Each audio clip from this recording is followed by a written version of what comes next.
Ihlelo lokunande kuqinteliswa igezi soloko lathoma ngo-2008. I-Eskom ibala ubukirikitshani, ukungaphathwa kuhle kwemali, ubukhohlakali, ukungahlogomeli umthangalosisekelo kunye nokuhloga imali njengenzathu zehlelo lokuqinteliswa kwegezi.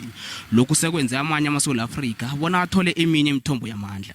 The reason that we are moving towards alternate energy supplies is to ensure security of supply. And the reason that we need a security of supply is that fossil fuels are finite.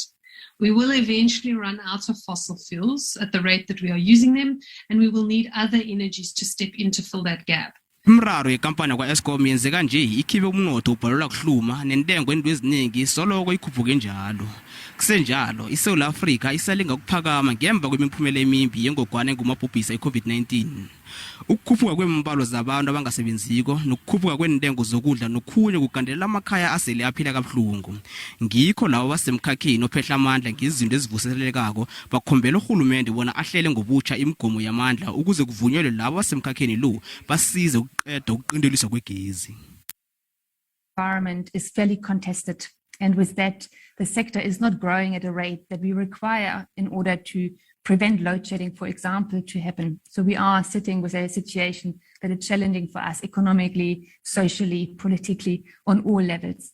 Renewable energy does provide the potential to alleviate a lot of those distresses and constraints, yet we need to really unlock our government's decision-making processes and a whole lot of other aspects in order for the sector to grow to its full potential.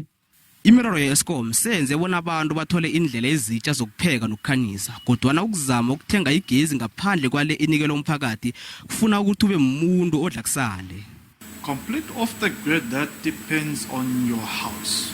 If you have a small house to a big house, it can all go from as little as, let's say, 100,000 to up to about 1 million or so.